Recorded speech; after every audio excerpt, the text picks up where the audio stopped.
आ रही है, अमान को बुला के बता दो। Arbitration and the conciliation act 1996, इसके बारे में हम लोग को समझना है बच्चों, ठीक है।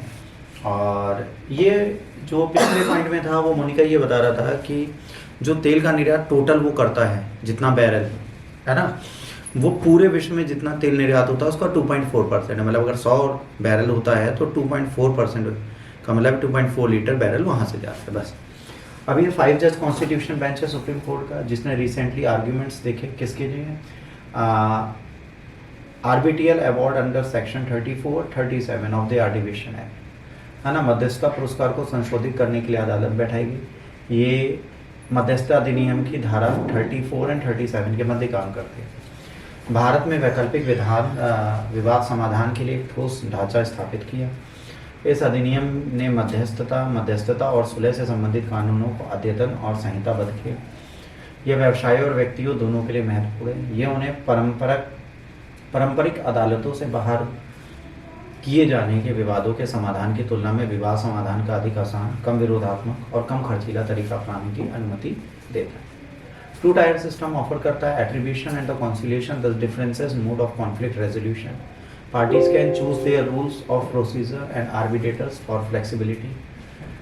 Confidentiality in the proceedings is required. It is important in the cases of business disputes regarding issues that cannot easily be prevailed. Finality and the enforceability. Arbitration award binding and enforceable by courts. So parties must adhere to them.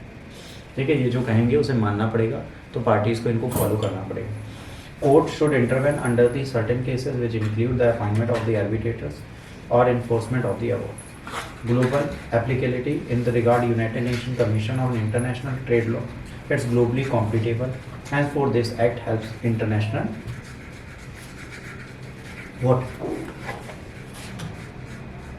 arbitration. ठीक, Hindi version ये रहा आपके सामने। यदि आप चाहें तो आप इसे पढ़ सकते हैं, मुझे कोई भी समस्या नहीं है।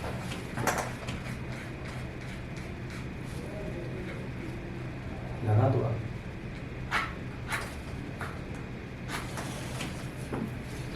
चलो बेटा हिंदी में पढ़ो। द्विस्तरीय प्रणाली, गोपनीयता, लचीलापन है, हाँ है, अंतिमता और प्रवर्तनीयता, न्यायिक सहायता और सीमित हस्तक्षेप, वैश्विक प्रयोज्यता।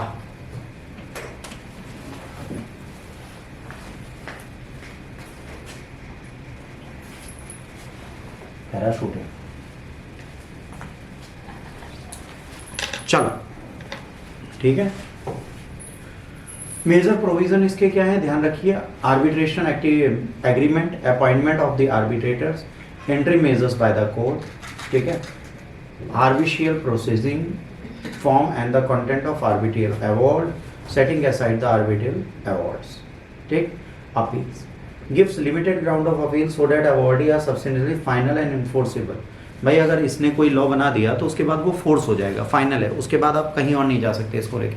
कि आपको एक अवार्ड मिल गया उसके बाद उसे लेके कहीं और जाओगे कि नहीं ये फैसला मैं नहीं मानता, मुझे नया फैसला सुनो, तो नया पुराना कुछ नहीं, जो फैसला सुना दिया डेट इज बाइंडेड। ठीक,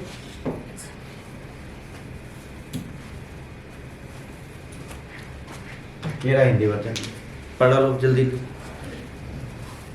पढ़ो बेटा, देखिए कितनी देर में हम लोग पढ़ लेते हैं। मध्यस्थता समझौता, मध्यस्थों की नियुक्ति, न्यायालय द्वारा अंतरिम उपाय, मध्यस्थता कार्यवाही, मध्यस्थता निर्णय के प्रभु और विषय वस्तु, मध्यस्थ निर्णय को रद्द करना और अपील।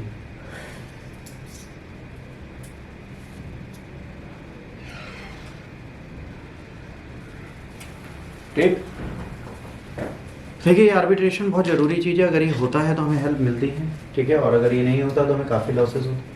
अब आर्बिट्रेशन कॉन्सिलिएशन 2015 टाइमलाइंस इन्होंने कहा है आर्बिट्रेटर प्रोसीडिंग जो है 12 महीने में ख़त्म होनी चाहिए और फाइनलिटी आ जानी चाहिए उस डिसीजन में। इससे क्या होता है, एडीआर कॉस्ट इफेक्टिव होता है, अमेंडमेंट आर्टिफिशियल अगर देखें। अब इसके बाद ये arbitration council of India regulate करता है इसको, disclosure of the existence of the conflict arbitrator, और मैंडेटरी है कि उसको वो फॉलो करें और ट्रांसपेरेंसी रहे। रिड्यूसिंग डिलेस है ना, ताकि एक लिमिट है कि इतने दिनों में इसको पूरा करना है।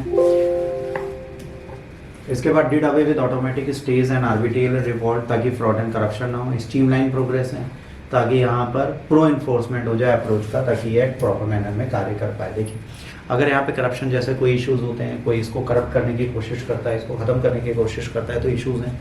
तो इन्होंने कहा इसको आप नहीं कर सकते, अगर एक बार ये डिसीजन हुआ तो हुआ। यहाँ पर 12 महीने के अंदर आपको फैसला सुनाना है, कोर्ट में केस आया, उसके 12 महीने के अंदर इसका डिसीजन हो जाए।